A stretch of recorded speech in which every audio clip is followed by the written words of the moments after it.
what organization you're affiliated with.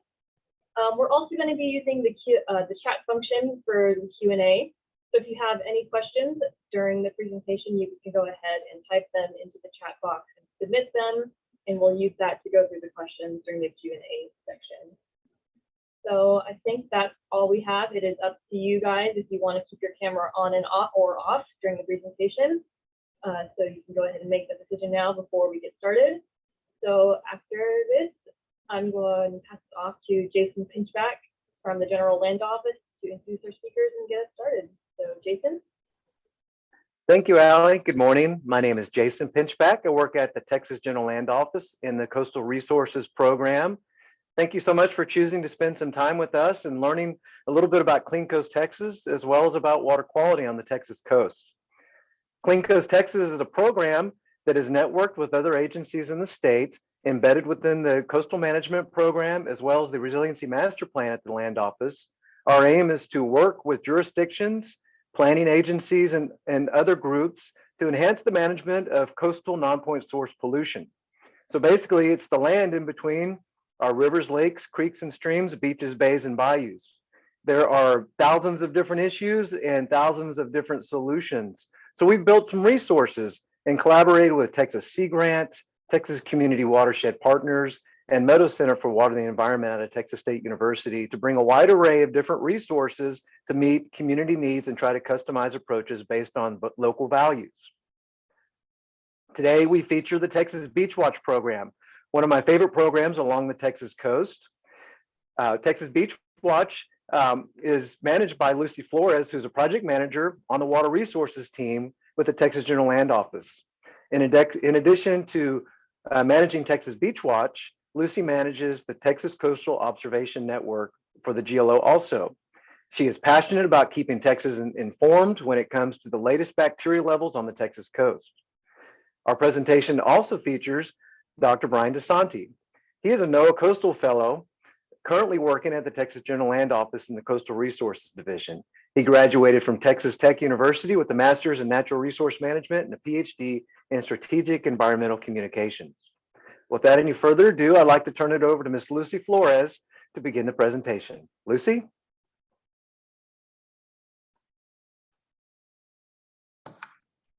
Thanks for that intro, Jason. I'm going to go ahead and share my screen, make sure everyone can see it.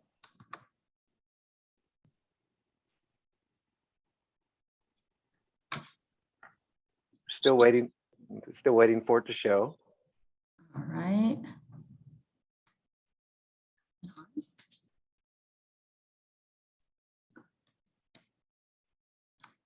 Hold on one second.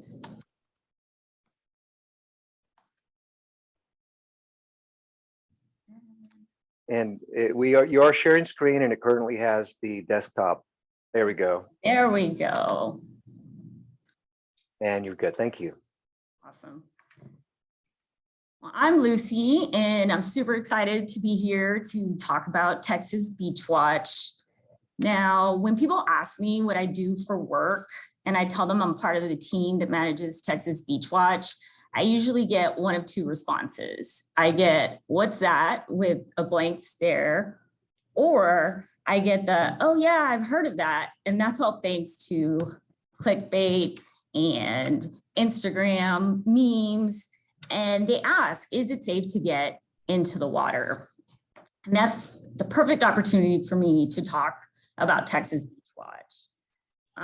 So the Texas Beach Watch program is a water quality monitoring program designated to protect the health of the public at Texas recreational beaches. In 2000, Congress passed the Beaches Environmental Assessment and Coastal Health Act, which is also known as the Beach Act, and it was passed to amend the Clean Water Act.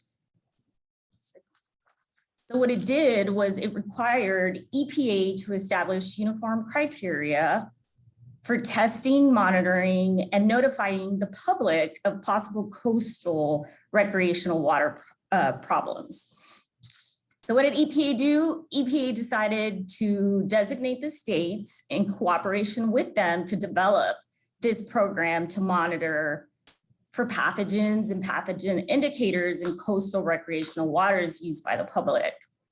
But most importantly, now states were tasked with notifying the public if the water quality standards for pathogens and these pathogen indicators exceeded the established beach action values.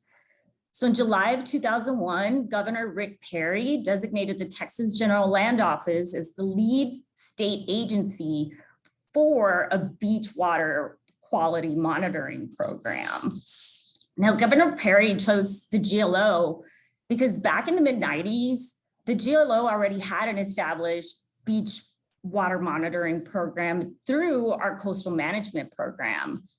And then the Beach Act allowed EPA to fund a beach watch program through grants, and the GLO was able to expand on this original beach monitor program that we already had. And that helped to create the Texas Beach Watch program as we know it today. So currently we collect water samples from 168 sites along the coast at 61 recreational beaches. If you see the photo on here, you can see that it's all the way down from South Padre Island, all the way up near Beaumont in Jefferson County. So this all includes 9 counties. We have Aransas, we have Brazoria, Cameron, Galveston, Harris, Jefferson, Matagorda, Nueces, and San Patricio. We test for the Enterococci bacteria, which is the best indicator for the presence of disease-causing pathogens in saline waters. So you want to think about this bacteria is like an umbrella bacteria. If this is in the water, then there's other bacteria in the water. And Brian is going to talk about that in a bit, about Entero and a little bit of some of the other stuff that's found in there. So whenever our bacteria levels exceed the standards that were set in conjunction with EPA, the GLO issues advisories. So each year we have folks up and down the coast that are out there sampling 38 weeks a year. So that's a minimum of about 6,400 sample events that are happening every single year at a minimum. In 2021, we were out there about 7,600 times collecting water samples. Our field techs go out there and they collect these water samples every week during peak season. So that's May through September and during March because of spring break. The rest of the year, which is October through February and the month of April, we're only out there every 2 weeks. So our field techs go out there on Mondays. They collect the water samples, they get it back to the lab to be analyzed, and it takes about 24 hours for these samples to incubate before we receive results. So essentially that means that on Monday they're out there, they collect the water, results are ready on Tuesday, and on Tuesday we're going to post those results and so forth. Now,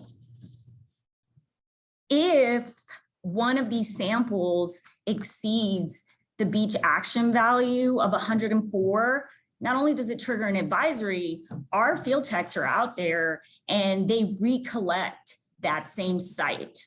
So going back to the Monday collection example, collect on Monday, results come back high on Tuesday, Wednesday morning, they're out there recollecting that site. And they continue to recollect until the results come back under the 104. And that's when the advisory is lifted.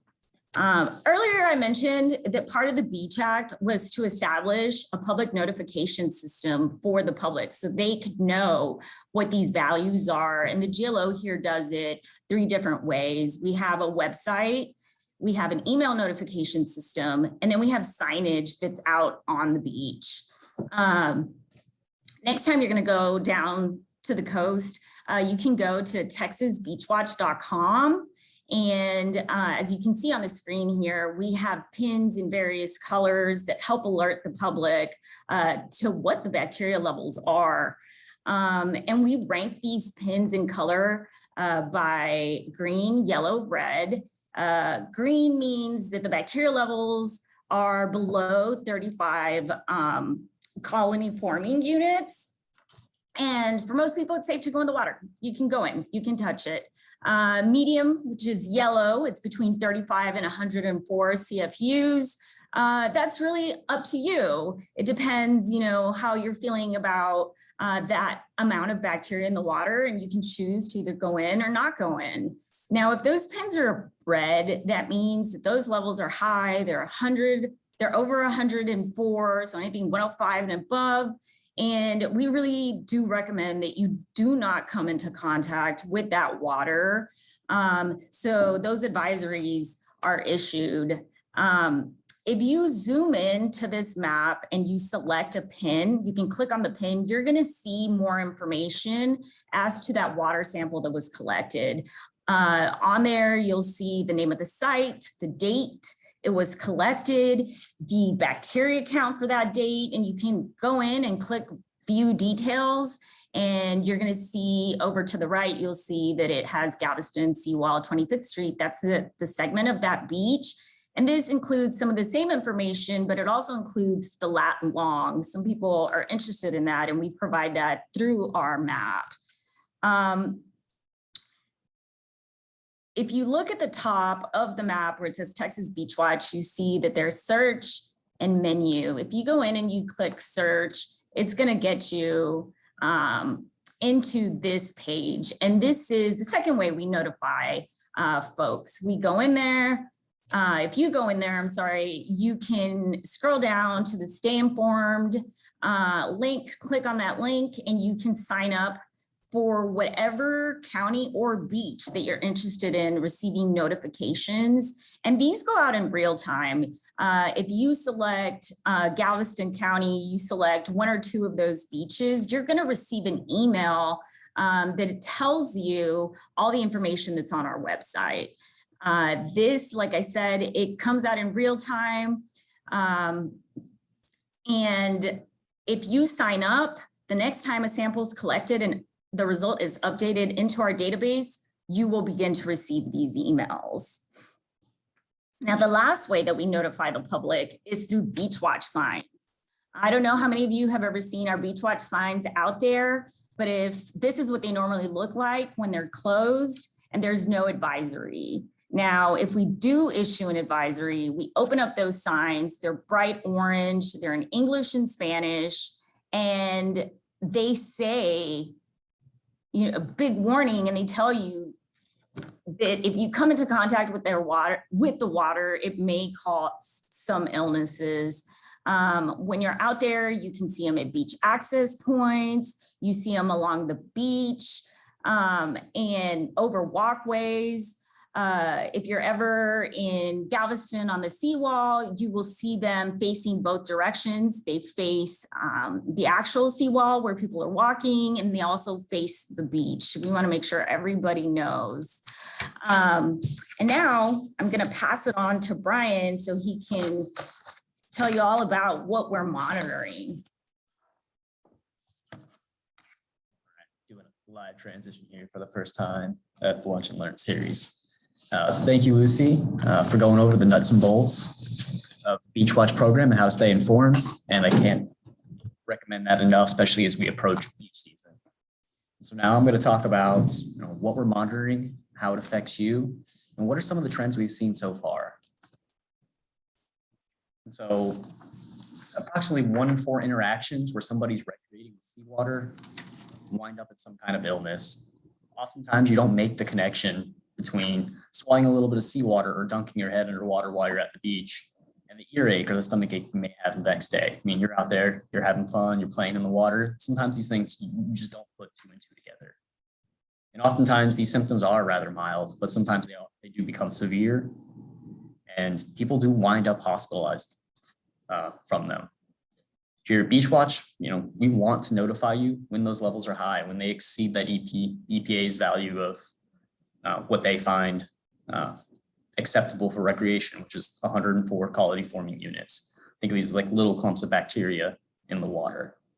And like like Lucy mentioned, the best way to stay informed when one of these advisories is issued is to visit the live posted on our website.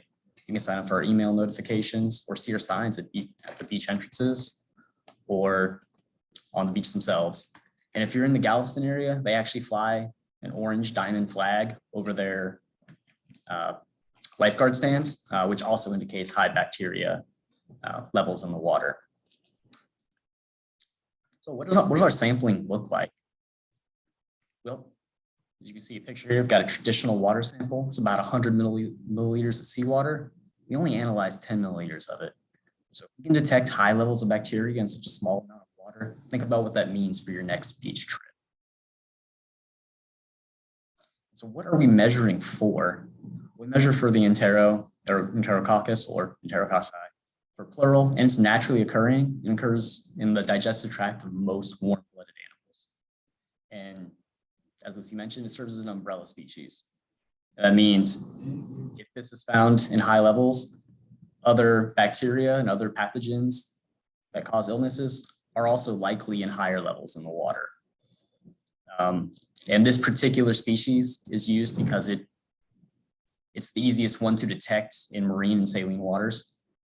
The second bacteria listed on the E. coli is generally what we're using in the state freshwater systems, although that is not what Beach Watch does. I just want to mention in case you're curious. And so I also want to touch on this one because we get phone calls on it every year. You always hear a story. This person caught Vibrio, the flesh-eating bacteria, and lost the lower part of their leg. This is how an umbrella species works. We're measuring this. And so when you assume that when we have high bacteria, you can assume that Vibrio is also high. And so there's several ways to kind of be exposed to it. Just being in the seawater is enough. Eating undercooked seafood, or something I have personal experience with, is being stung by a stingray. Doing fisheries biology, if you get stung by a stingray or poked by a catfish spine, the first thing they do is send you to the emergency room, clean your cutout, give you antibiotics to make sure you don't get Vibrio, and sew you up and patch you up and send you on your way. And one other thing I do want to mention about Vibrio is nobody in the state tests for it. This is because it's naturally occurring and it's always in the water. And so that's why we use an umbrella species to cover this. And so the take-home message being, if you see that we have monitored and recorded high levels of bacteria, you could also assume that Vibrio is probably high in the water. And while we're on the subject of Vibrio, I also wanted to point out some local resources. The Galveston County Health District, or Health Department, and the Texas Department of State Health Services have some good fact sheets and keep up to date on case reports. And if you can also check the Center for Disease Control website, which also has information on Vibrio. And with all of our presentations, we're going to provide you these links and these slides in a follow-up email. So if you really inclined to dive into this, we will be providing this information to you. Now I've covered a little bit of what we're measuring. Here are some of the sources. Like I mentioned, it comes from the digestive tracts of warm-blooded mammals. So humans like you and me, horses, cows. It also comes from wildlife like deer and swine. That's just part of it. Like how are these sources getting into our water?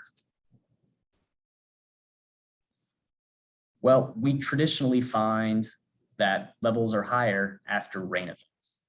As you can see here, when it rains, that water lands on the ground, passes over many different types of land uses, and carries bacteria, pollution, and all kinds of things into our water. And that's generally when we're finding higher levels of bacteria. So now that we've seen what it is, where it's coming from, and potential ways that it's getting into our systems, next thing I want to talk to you about is, well, are we noticing any trends from this? And the answer is yes.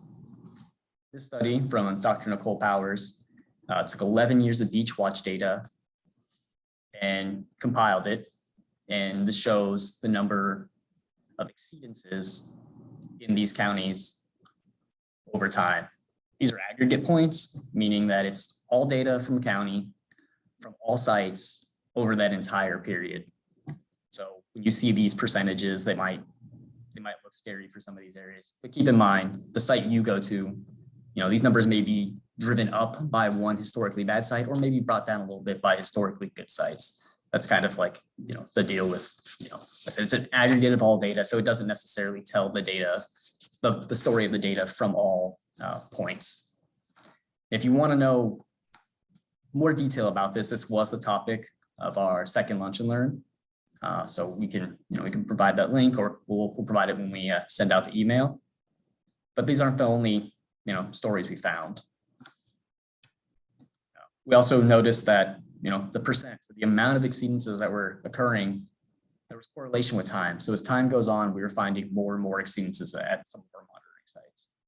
We also noticed the same trend as population grew in certain areas, we also got more exceedances. And the same thing as sea level rise, we also know more exceedances. I also want to take a second to mention, if you're really interested in coastal water quality and some of these trends, Dr. Mike Wetz did our final 2021 Lunch and Learn presentation where he talked about the trends of coastal water quality.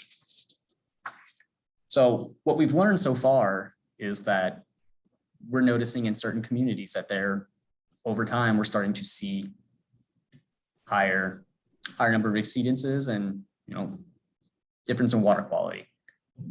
Well, what can we do next? How do we learn more than just what we've looked at so far?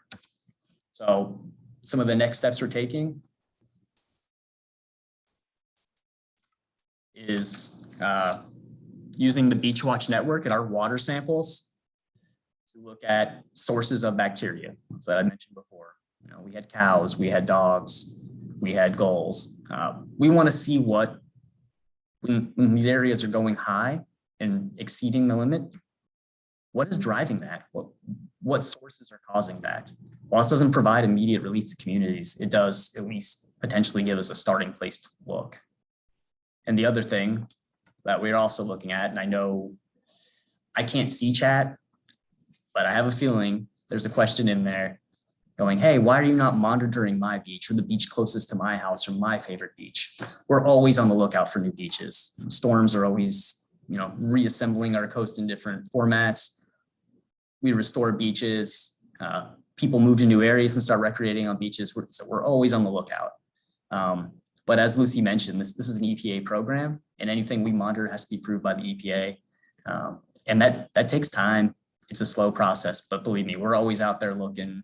Every time we're out there all the time, going up and down the beaches, always looking for somewhere to expand our monitoring.